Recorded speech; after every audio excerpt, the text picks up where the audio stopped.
il faut que vous commenciez à marcher. Tout ce que l'on vous donne, ce que je vous ai donné aujourd'hui, il faut commencer à l'interroger. Et non pas à considérer ça comme recette. Et tout ce que l'on vous dit. Et c'est ça votre posture d'intellectuel. Il est vrai que Djibril Beg a raison. Sans intention, j'avais commencé d'ailleurs quand il y avait le blocage, etc., j'avais commencé par valoriser le statut de l'objectif. C'est-à-dire cette intention explicitée. Parce que l'intention est en nous. Mais tant que vous ne l'exprimez pas par le langage, on ne sait pas exactement ce que vous allez faire. Et l'expression par le langage vous permet de savoir exactement qu'est-ce qu'il faut faire. C'est pourquoi, en réalité, on ne peut pas, on ne peut rien faire sans intention explicite et systématique. Quand je dis intention systématique, c'est parce que vous l'avez produit, vous l'avez analysé et vous avez posé pour savoir exactement ce que vous allez faire avec ça. Mais auparavant, nos enseignants, c'était les meilleurs, ils avaient des intentions, mais ils ne l'explicitaient pas. C'est pourquoi rares c'était les catégories d'élèves qui s'en sortaient et la majorité ne comprenait absolument rien. Mais ceux qui avaient un certain niveau s'en sortaient et ils étaient bien. Cela va de soi. Donc, par rapport à cet élément-là, compte tenu du fait que j'ai parlé de flou, je n'ai pas dit que Bloom, j'ai dit impression, les mots ont leur sens, impression de cloisonnement. Peut-être qu'il n'y a pas de cloisonnement. Comme je vous l'ai dit, je suis en train de chercher la théorie qui est derrière Bloom. Parce que Bloom a réagi à un moment donné pour répondre à des préoccupations, c'est régler le problème des évaluations. Mais après, est-ce que réellement il y a une interrogation sur le soubassement théorique qui doit sous-tendre cela? Il est en train de réfléchir là-dessus. Et comme Ali Moussafa et les autres l'ont dit, les remises en question commencent à se faire par rapport, bien entendu, à la hiérarchisation. Et c'est peut-être cette question-là qui est fondamentale. Et la hiérarchisation de la complexité, moi, la complexité ne se décrète pas. C'est pourquoi j'ai remis en question la complexité. C'est le contexte qui va déterminer la complexité. Donc j'écarte la complexité comme donne. Parce que la complexité est une situation. On considère qu'un phénomène est simple, mais le contexte va le contraindre à avoir une complexité. C'est pourquoi j'ai parlé de relativité de la complexité. Parce que nous nous trouvons dans des situations où il est plus facile de faire compte tenu de l'ensemble des ressources qui sont à disposition que par rapport à une autre situation. C'est pourquoi j'ai parlé de relativité, effectivement, de la complexité. C'est une porte ouverte et il faut qu'on commence à l'interroger par rapport à ça. Mais nous sommes dans des sciences de l'éducation qui n'est pas une science de l'abstrait, mais une science, des sciences de la pratique. C'est la pratique qui doit commander tout ce que nous allons faire. Donc, effectivement, l'objectif doit aider à préparer, mais l'objectif ne donne pas les outils pour préparer.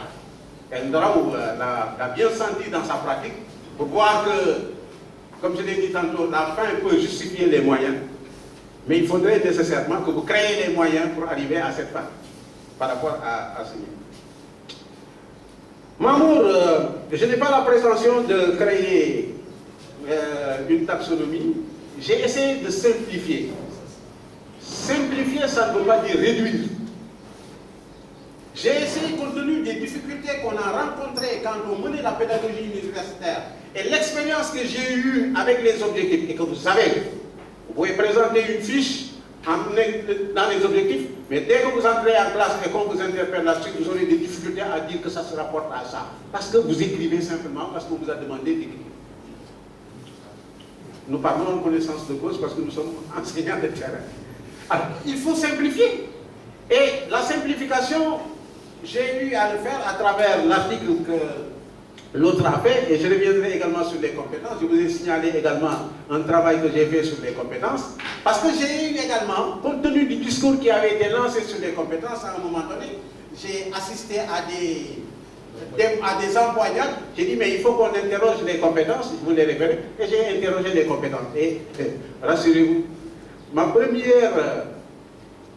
première surprise a été simplement, quand je me suis rappelé à l'entrée en 6e, le professeur de maths, on nous donnait problème et opération. C'est extraordinaire. Problème, on vous donne les algorithmes de manière très claire. 125 divisé par 3, 12 divisé par, etc. 17 multiplié par plus. Et là, vous réglez. Problème, on vous cache les algorithmes. C'est à vous, Fatou va au marché, ou le train, etc. C'est à vous de trouver, est-ce que là, c'est une multiplication qu'il faut faire, comment le mobiliser? Il suffisait simplement qu'on le mette dans la situation du marché pour lui apprendre ces éléments pour être dans la compétence. Mais je dis, on n'invente rien. C'est le discours. Et souvent, je pose le problème. Cette génération-là, c'est le produit de quelle approche? Ali Moussafa, Dek, Babacar, Youssou, c'est le produit de quelle approche? Nous, quand on était... il y avait quelle approche? Regardez ce que nous sommes devenus. Est-ce que la question est dans les approches? Donc il faut interroger les approches. Il faut commencer à les interroger. Il dit, mais en réalité, ce qu'on nous demande de faire, au lieu de faire un débat, mais regardons en réalité ce que ça fait. Et quand vous commencerez à interroger, eh bien vous allez commencer à découvrir. Et là, Abdoulaye, l'école a du mérite. Parce que l'école nous a donné des ressources. Mais là où l'école a péché, l'école, en nous donnant les ressources, ne nous les a pas données dans des conditions dans lesquelles on pourrait les transférer. Et là, j'interpelle le professeur de mathématiques. Cette connaissance empirique à partir de laquelle on fait les mathématiques. Alors, c'est mon fils qui m'a surpris un jour. Je lui ai parlé de barycentre.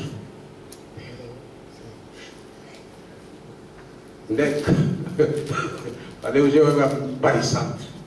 Vous voyez comment le mot est fait? Il y avait un pylône qui était au milieu du salon.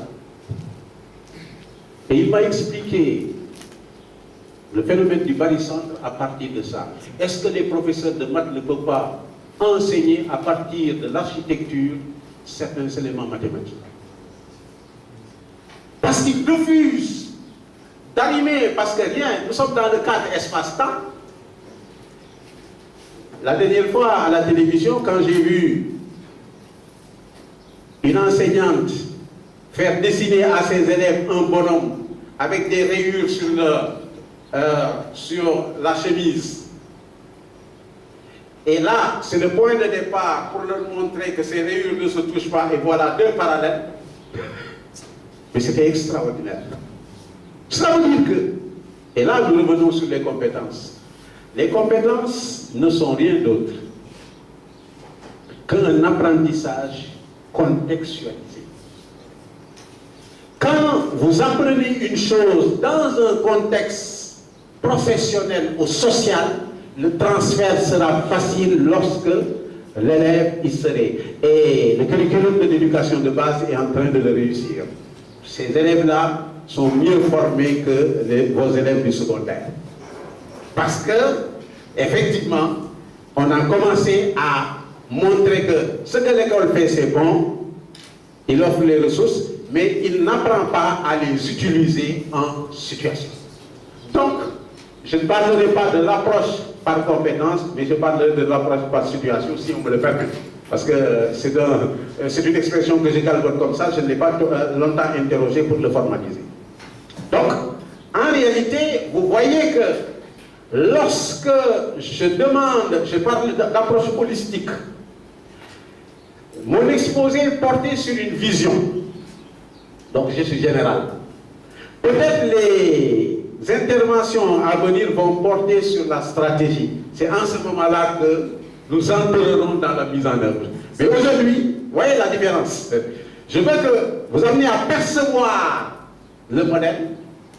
Mais il arrivera au moment où on se mettra, c'est pourquoi j'ai conclu en ouvrant, parce que conclure c'est ouvrir d'autres perspectives, c'est pour voir des stratégies, parce que il y a des stratégies, et Ndaraou l'a dit, dans le document que j'ai publié, j'ai esquissé un certain nombre de stratégies à partir de la définition opératoire des verbes qui sont utilisés dans les objectifs.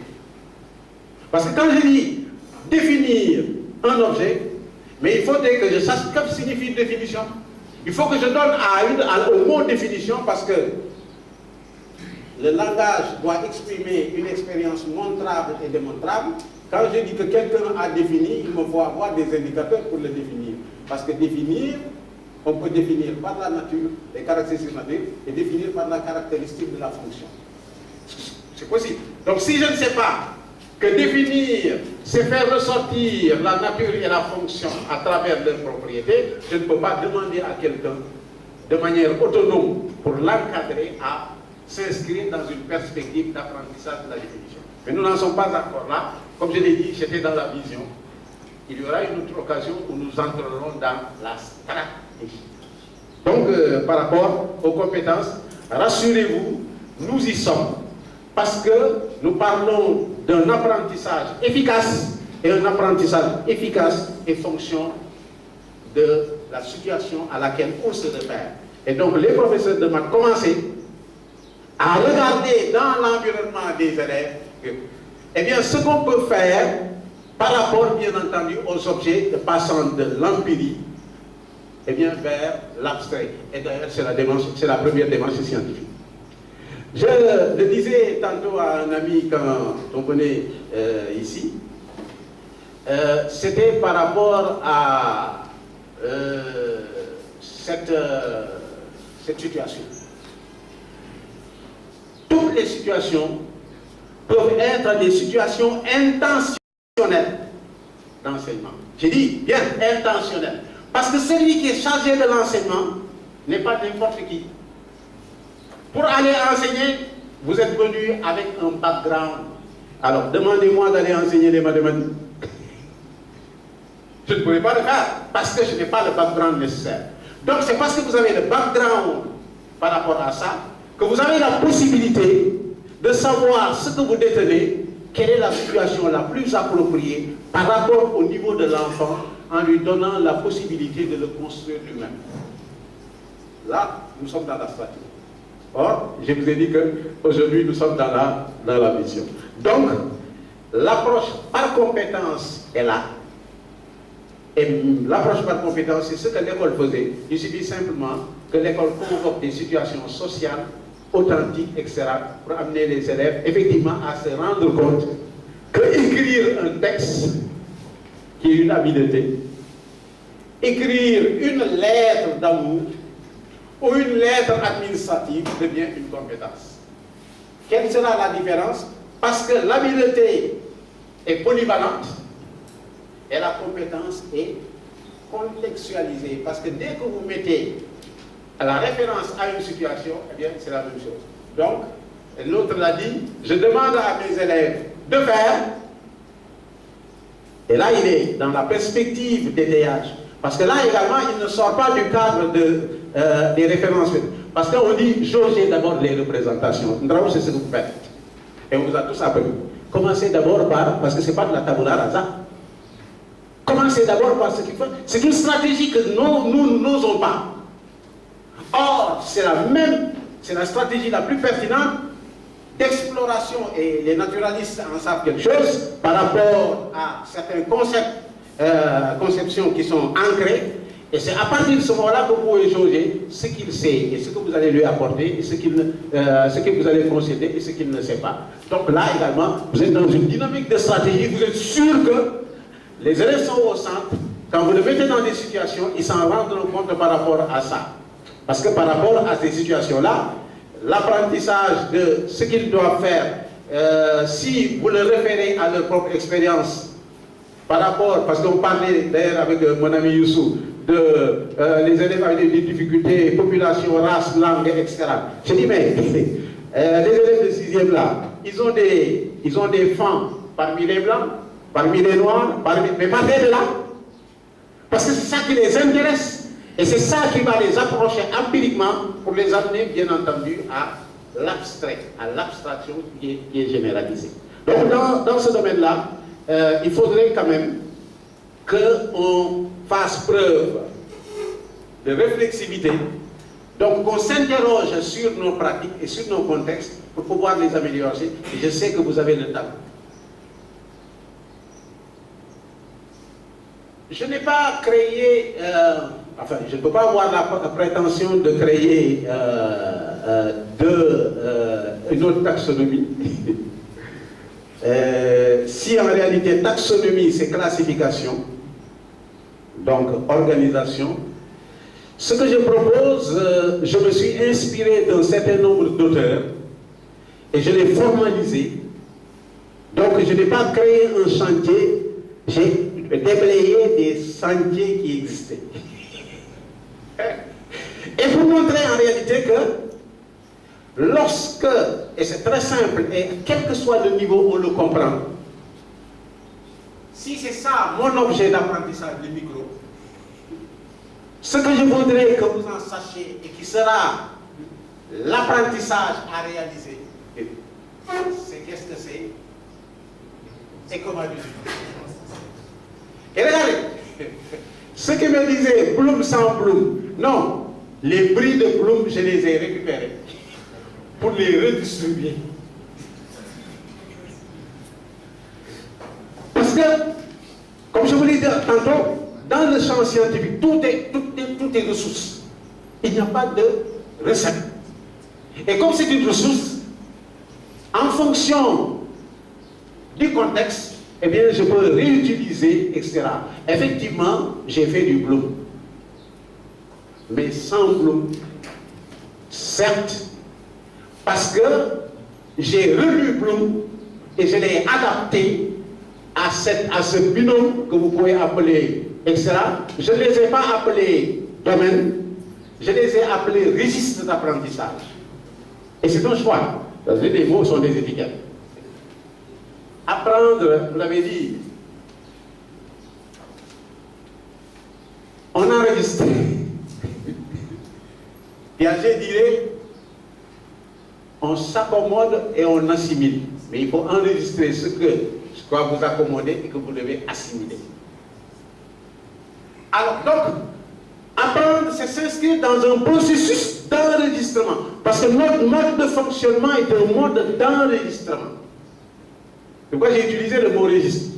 Avec parce que tout n'est pas absolu, hein, ça peut être remis en question. Mais le sens que je lui donne, on enregistre. Et maintenant, on n'enregistre pas une connaissance, un savoir, comme on enregistre une habileté. La connaissance est systématisée. Le savoir, il est là, vous ne l'inventez pas. L'élève ne l'inventerait jamais. C'est pourquoi on enseigne un savoir, c'est un patrimoine. J'aurais même dit, le mot va faire sauter les inspecteurs, on transmet. Mais transmettre, ça ne peut pas dire verser dans et sans réaction. Il y a plusieurs formes de transmission. Donc, vous voyez le sens que vous donnez au mot. Alors donc, mais l'habileté, là, vous ne pouvez pas transmettre. Vous mettez l'autre en situation et il construit et vous rectifiez. Vous voyez, c'est pourquoi j'avais dit ces deux formules, ces deux énoncés ne sont pas gratuits. Ces deux énoncés sont porteurs de stratégies à développer à ce niveau. Donc, par rapport à ça, c'est pourquoi nous avons fait ce binôme pour simplifier, parce que des gens qui ne sont pas des spécialistes de théorie, parce qu'ils en ont besoin pour pratiquer, simplifiez-leur les choses. Parce que l'autre l'a dit, entre connaissance, compréhension, et voilà, vous trouverez dans des situations par rapport à la chose. Mais moi, je regarde Bloom comme Draou dans le cadre effectivement de l'évaluation en ce moment-là. Et même là, j'ai commencé à m'interroger sur cette complexité, parce que si j'ai appris à mon étudiant à synthétiser ou à évaluer, il va me restituer des chaînes comme il me restitue la définition. Voilà. À ce moment-là, il faut que la pratique, je vais pratiquer pour voir effectivement ce que ça va donner pour encore un peu saper un peu cette notion de complexité. Alors donc, c'est pourquoi j'ai parlé de binôme, pour ne pas, etc. Mais je n'écarte pas les taxonomies. Vous voyez comment j'ai rangé les différentes taxonomies dans ma lecture. Donc ces ressources, je les ai utilisées comme ressources. C'est pourquoi j'ai brisé, je n'ai pas jeté à la poubelle, j'ai réutilisé les prix, eh bien, pour conforter effectivement le modèle de lecture modèle, la balise de lecture que je propose.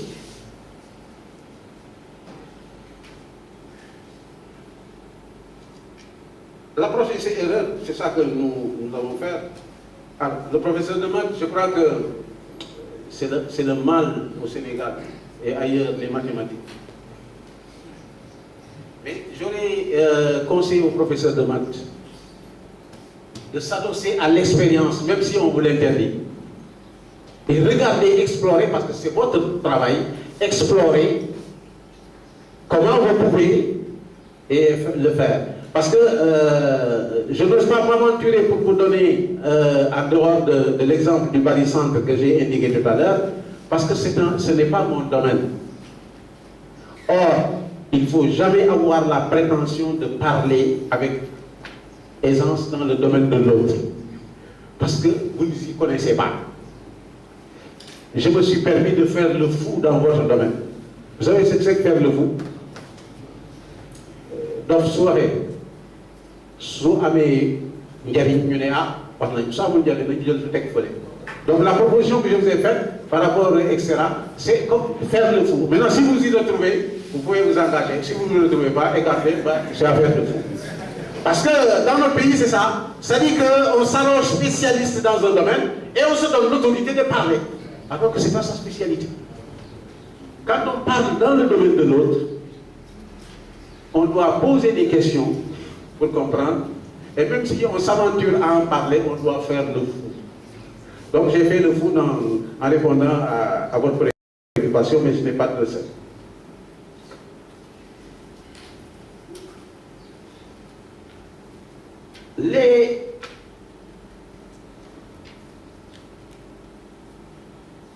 La question, parce que je n'entre pas dans le détail par rapport à cette réponse précise que vous attendez, surtout par rapport à Bloom, je vous ai proposé une vision.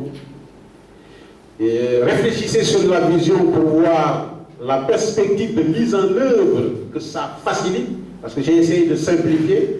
Au lieu de 6 catégories ou de 30 taxonomies, vous allez retrouver aussi bien les éléments du cognitif, de l'affectif et du psychomoteur, eh bien, dans l'objectif de connaissance, dans le registre pragmatique et dans le registre épistémique. Ali Moustapha a parfaitement raison. Et effectivement, son interpellation peut faire l'objet d'un panel. Mais la lecture que je dois en avoir, et d'ailleurs je l'ai repris dans l'article que signe Andron, je ne fais pas de publicité là-dessus, il est possible de poursuivre un objectif dans la perspective behavioriste. Comme il est possible de poursuivre un objectif dans la perspective socio-constructiviste. Tout dépend du modèle opératoire qu'on va utiliser. Donc il y a un développement que j'ai opéré parce que je ne suis pas, comme je l'ai dit dans l'entame, je ne suis pas dans l'affrontement, je suis dans l'empathie. C'est-à-dire que chaque chose qu'on me présente, je ne le rejette pas. C'est pourquoi moi je ne rejette rien. Approche par contenu, approche par compétence, behaviorisme, socio-constructif. Parce que chaque élément sert de base à un autre élément pour être complété. Donc, nous ne devons pas nous inscrire dans une perspective de rejet. C'est du behaviorisme. Non. Le behaviorisme est valable dans certaines conditions. Il faut voir, c'est pourquoi je dis que c'est la situation qui conditionne la vision qu'on doit mettre en œuvre. Mais ce ne sont pas des recettes. On parle de constructivisme, de socio-constructivisme. Mais regardez les gens en œuvre. Est-ce qu'en réalité, ce sont les élèves qui construisent ou est-ce que c'est eux qui transfèrent? Et pourtant, quand vous le dites, je suis dans le constructivisme. Quand Daraou dit, je mets les étudiants dans une situation, ils essaient. Et c'est erreur, c'est dans cette perspective-là. À un moment donné, lorsqu'il parle d'étayage sur la base, eh bien, il a capté chez Vygotsky et les autres ce moyen effectivement d'appuyer. Il a fait preuve d'éclectisme en puisant dans les différentes théories des éléments qui lui permettent de faire sa pratique. Moi, je n'ai pas de cloison. C'est pourquoi je regarde dans les différentes théories ce qui est approprié pour me permettre de mettre en œuvre. Quand je suis dans le domaine de la pratique. Mais quand je suis dans le domaine de la théorie, je respecte les principes de chaque théorie. Alors voilà, j'espère que vous n'êtes pas satisfait. Comme je vous l'avais dit tantôt, je ne donne pas de réponse.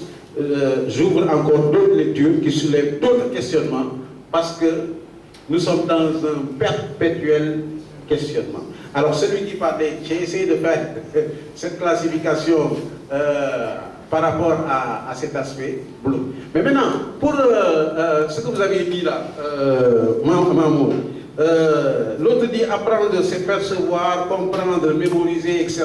Il est dans le processus. Or, le processus est un processus cognitif. Donc, pour répondre à la question, c'est quoi? Moi, j'ai dit comprendre. Et le mot comprendre, si vous le regardez dans la littérature africaine, comprendre, c'est saisir par l'esprit. Rendre intelligible. Alors, ouais. Mais maîtriser, c'est mettre en œuvre avec efficacité.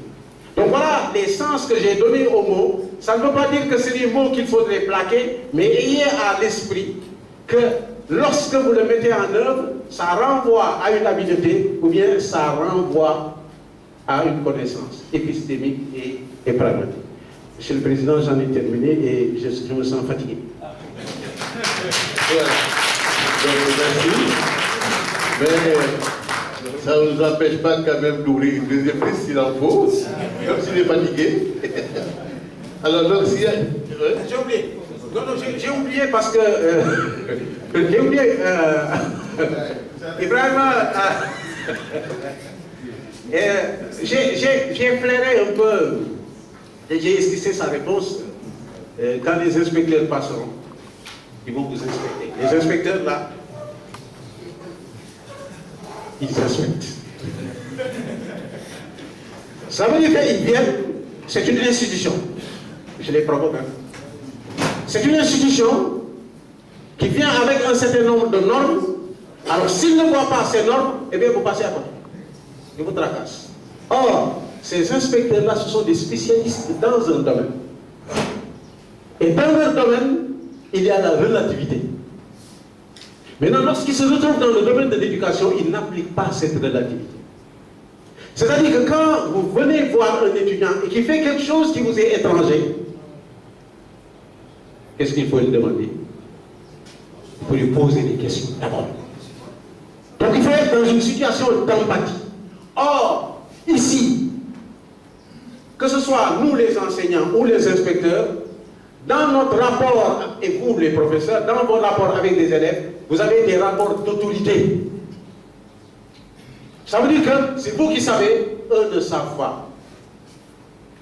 Donc, ce que vous devez, le constitut non pas, vous le mettez de côté. Vous imposez ce que vous savez. À chaque fois qu'on dit quelque chose qui est nouveau, eh bien vous coupez la tête.